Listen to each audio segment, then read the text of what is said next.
Welcome back, deep divers. Ready to explore some pretty intense ideas today. Yeah, We're tackling Ayn Rand and her, uh, let's be honest, sometimes controversial novel, The Fountainhead. definitely intense. And yeah, controversial is one way to put it. But that's kind of what makes it so fascinating, right? I mean, love her or hate her, Rand really forces you to confront some fundamental questions about individuality, about how we define success, and really about what it means to live a life true to yourself. So for this deep dive into Rand's world, specifically her concept of individualism, you've assembled a really interesting collection of sources for us. We've got a mix of perspectives here, which I think will really help us get a well-rounded understanding of the book and its themes. There are literary analyses from sites like bartleby.com and lit charts, which offer sort of the traditional academic takes on the text. Right, and we also have an article from feae.org. That's the Foundation for Economic Education, for those unfamiliar. Exactly. And they actually recommend the Fountainhead as the best entry point for anyone wanting to get into Rand's work, which I found kind of interesting considering it's not her most famous. Right, most people probably jump into Atlas Shrugged first. I think so, yeah. But FEE.org makes a compelling case for starting with the Fountainhead. Then, to really dig deeper into the novel's themes, we've got detailed analyses from bookanalysis.com and thecollector.com. And for a particularly fascinating perspective, we even have an excerpt from Ayn Rand's own work for the New Intellectual. Yeah, this one comes from ARI Campus, which is the Ayn Rand Institute's online platform. And it actually gives us a glimpse into the antagonist's mindset Ellsworth Toohey if you've read the book. Wow, so we get to hear the villain's perspective straight from the source. I'm already intrigued. And of course, we also have some basic background material on the Fountainhead itself just to make sure everyone's on the same page. Absolutely. So, the mission for today's deep dive is essentially this. We want to unpack Rand's concept of individualism, specifically as it's presented in the Fountainhead. How does it clash, sometimes pretty violently, with the idea of collectivism in the story? And most importantly for our deep divers, what are the takeaways here? How might this exploration of individualism versus collectivism help you navigate the pressures of the real world and maybe even discover some surprising insights about your own convictions and that drive to create something truly your own? Great, I'm ready to dive in. So let's start with the basics. What are the core ideas behind Ayn Rand's philosophy of objectivism that we need to grasp? Well, Bartleby.com defines objectivism as a philosophy of rational individualism and morality. Right off the bat, you can see those themes that are going to play out so strongly in the Fountainhead. It's all about the individual, about using reason to guide your actions and choices. Exactly. And one of the most central and arguably controversial principles of objectivism is this idea that the ultimate moral purpose of life is to achieve your own happiness. Your own happiness. Yeah, it's very much focused on the self. It's this idea that you, as an individual, are responsible for pursuing your own fulfillment, for developing your talents, for achieving your goals. It's not about self-sacrifice or living for others. In fact, objectivism tends to view altruism with suspicion. That's definitely a different perspective from what a lot of people are used to. It is, but to understand it, you have to see it within the context of Rand's broader worldview. It's this incredibly optimistic belief that the universe is fundamentally open to human achievement, that each person has the inherent capacity to live a rich, fulfilling life, but that the responsibility for achieving that life lies squarely with the individual. It's about self-reliance, about taking control of your own destiny. So would you say that objectivism is essentially a philosophy of empowerment? I think that's a fair assessment. It's definitely a call to action, to embrace your own individuality, your own talents, your own goals, and to pursue them relentlessly without apology. And this is where the art piece comes in, that FEE.org article we mentioned. It actually argues that Rand saw art not merely as a form of entertainment, but as a crucial tool for communicating her philosophy. Oh, interesting. So it's not just about telling a good story.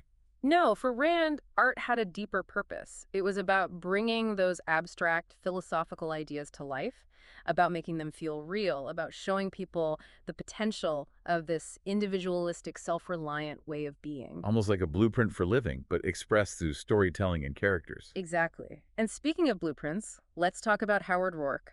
He's undeniably the central figure in The Fountainhead, and he seems to embody this ideal of individualism that Rand is putting forward. He's the architect, right? Yeah, The one who refuses to compromise his vision. that's him. And Lit Charts really hits the nail on the head when they describe Rourke as the perfect embodiment of Rand's objectivist philosophy in action. He lives and breathes these principles. You can see it in everything he does, from his uncompromising architectural designs to his personal relationships. And it's interesting because he doesn't come across as malicious or egotistical in a negative sense. No, and that's what makes him such a compelling character. He's Ah. absolutely sure of himself, of his talent, of his vision.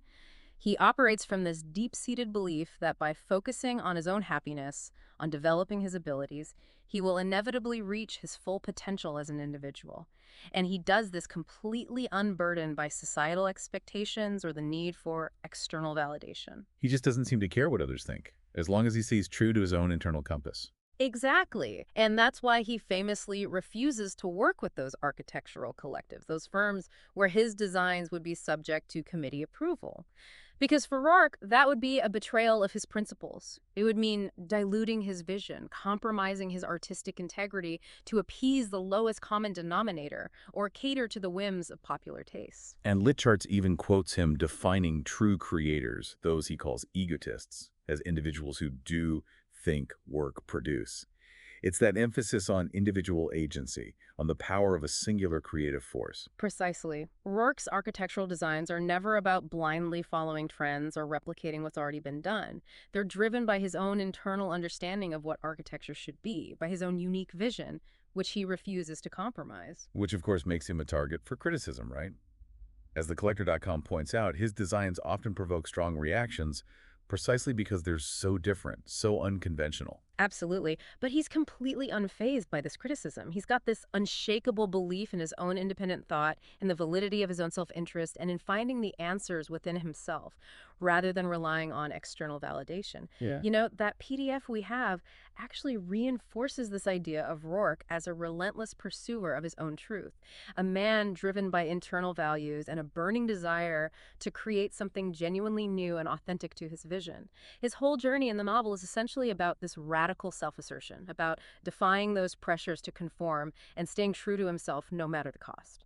It's that famous motto of his, isn't it? I am the master of my fate. That sums up Rand's concept of rational egoism perfectly. It's this idea that you are ultimately responsible for your own life, your own choices, your own destiny. Absolutely, and he really embodies that. He's the heroic individual carving his own path through life, refusing to bow to external pressures. And remember that quote from Litcharts, Rourke saying, "The root of every despicable action is not selfishness, but the absence of self." That's a powerful statement. It suggests that true morality, true integrity, comes not from denying yourself, but from having a strong, independent sense of self, from knowing who you are and what you stand for. And it's this uncompromising individualism that ultimately leads him to take such drastic action in the Cortlandt Homes incident. Right, let's talk about that. This event seems really crucial to understanding the whole conflict between individualism and collectivism in the novel. It is. So as Bartleby.com explains, Rourke agreed to design this housing project, but on one very specific condition, that it be built exactly according to his plans without any alterations.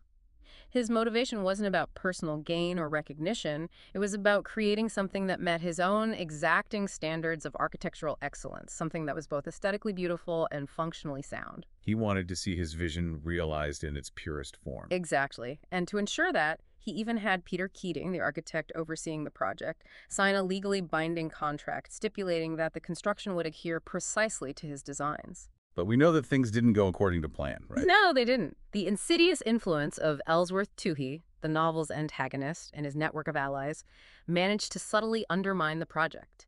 They influenced the design and construction, leading to significant deviations from Rourke's original plans and a clear breach of the contract. And Rourke, being Rourke, responds in the most dramatic way imaginable. He destroys the buildings. He does. He takes matters into his own hands and dynamites the partially completed structures. And this wasn't an act of impulsive rage. It was a calculated and deliberate action based on his deeply held principles. So it was a statement. It was. Bartleby.com really emphasizes that for Rourke, this act of destruction was a matter of fundamental integrity, of preventing his artistic vision from being corrupted and misrepresented. And he feels absolutely no guilt for what he's done, believing it was a necessary and justifiable means of defending his ideals.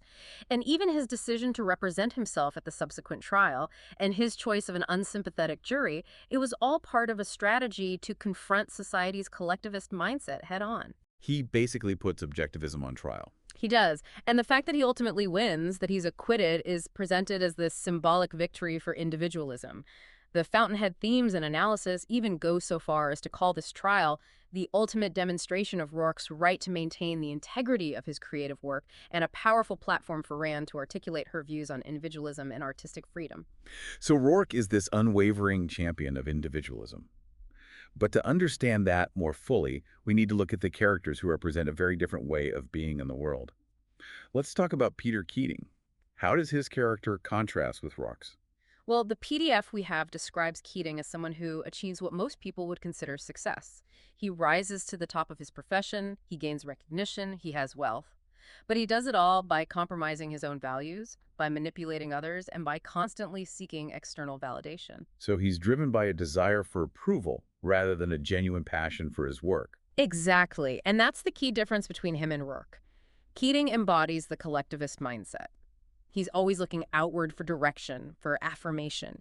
He sacrifices his own ideas and passions to conform to societal expectations and gain the approval of those around him. And this, according to Rand, makes his success ultimately meaningless. Yes, because it's built on this foundation of insecurity, of constantly needing to please others. It's not genuine, it's not authentic. And the Collector.com even suggests that Keating's relentless pursuit of approval might actually mask a deeper lack of a true self. His ambition, his greed for recognition, it's all driven by this emptiness inside. So, even though he achieves the outward markers of success, he's never truly fulfilled. And that's the tragedy of Keating's character. He achieves everything he thinks he wants, but he's left feeling hollow and dissatisfied.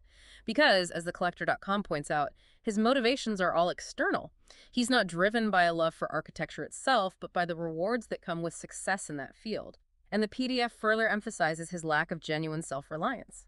He's always looking for shortcuts, always leaning on others for guidance and support. And then we have Ellsworth Toohey, who is arguably the most sinister character in the novel. Yeah. He's the one who actively advocates for collectivism, right? He is. And the excerpt from Rand's For the New Intellectual that we have from ARI Campus really gives us a chilling look into his twisted worldview. He's this influential architectural critic and sociologist, but his true goal is far more sinister. He wants to establish a completely collectivist society where individual thought and ambition are crushed and everyone is subservient to the will of the collective. So he's basically a power-hungry manipulator. Very much so. And he's incredibly cunning in his methods. He talks about breaking the human spirit, about instilling guilt and shame, about making people feel small and insignificant so that they're easier to control. And he specifically targets great individuals, those with real talent and ambition, because he sees them as a threat to his vision of a collectivized society. He wants to bring everyone down to the lowest common denominator. Exactly. And he's even willing to use laughter as a weapon to mock and ridicule anything that represents excellence or individual achievement. His ultimate goal, as he himself states, is to destroy joy in living, to make people believe that personal desire is evil, that self-interest is a sin. So he's not just advocating for a different political system, he's trying to fundamentally alter human nature. Yes, and that's what makes him such a terrifying antagonist. And the PDF document really highlights how he uses his influence in the media to spread his collectivist ideology, to manipulate public opinion, and to silence those who dare to speak out against him. He embodies the dangers of collectivism taken to its extreme, where the individual is completely subservient to the state or the collective, and any form of independent thought or action is brutally suppressed. He's like a warning sign of what can happen when individualism is completely extinguished. Precisely. Okay. And then we have Dominique Francin, who has this complex and at times contradictory relationship with both Rourke and the idea of individualism itself. She's the one who's initially drawn to Rourke's genius, but then tries to sabotage his career. Right. Yes, and it seems counterintuitive, but the Collector.com actually explains it quite well. Dominique recognizes Rourke's brilliance, but she's also deeply cynical about the world's ability to appreciate him. She believes that society, with its focus on mediocrity and conformity, will inevitably crush his spirit, and so she tries to protect him by, in a way, pushing him away. So it's a misguided attempt at protecting him from disappointment and heartbreak. Exactly. It's a form of love, but it's also incredibly destructive. However, as the Fountainhead themes and analysis points out, Dominique eventually undergoes a transformation. She comes to realize that Rourke's spirit is unbreakable, that his dedication to his vision is unwavering, and she becomes his most ardent supporter. So she represents the possibility of recognizing and embracing true individualism, even in a world that seems hostile to it. I think that's a fair interpretation, and her arc in the novel really speaks to those themes of integrity, of love, and of the power of individual conviction. Now, beyond this central clash between individualism and collectivism, what other significant themes does the Fountainhead explore? Well, one that runs throughout the entire story is the theme of integrity. And we see this most clearly embodied in Rourke, who absolutely refuses to compromise his artistic vision, no matter the personal cost.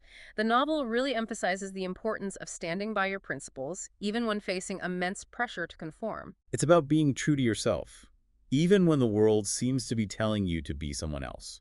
And another crucial theme is rationality. Rand was a big believer in the power of reason and logic as the primary means of understanding the world and making decisions. And she saw things like emotionalism, altruism, and mysticism as fundamentally irrational and detrimental to individual flourishing.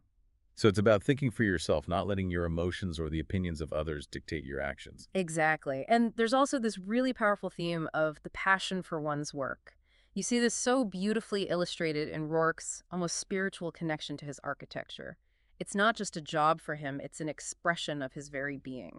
It's about finding something you're truly passionate about and pouring yourself into it completely.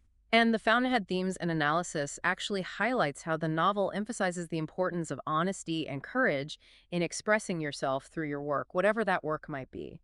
It's about being authentic, about not being afraid to put your unique stamp on the world. And what about Rand's views on religion and morality? Those are always hot-button topics. They are. And Rand, being an atheist, definitely had a critical perspective on traditional religious concepts, particularly those that emphasize self-sacrifice and suffering as virtues. So she sees those ideas as harmful to the individual. Yes, because they go against that core principle of pursuing your own happiness, of living a life that's fulfilling for you. And instead, she champions this idea of individual fulfillment and the achievement of personal happiness as the highest ethical aim. Even the way love is portrayed in the novel is through this lens of individualism.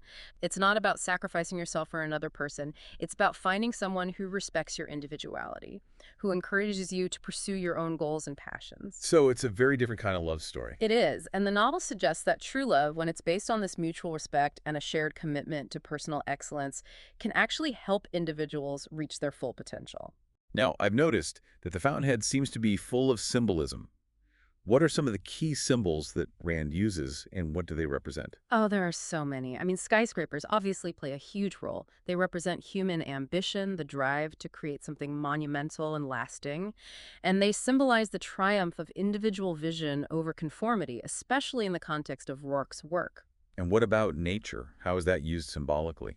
Well, nature often represents the raw, unformed potential of the world. It's the material that humans use to create, to build, to shape.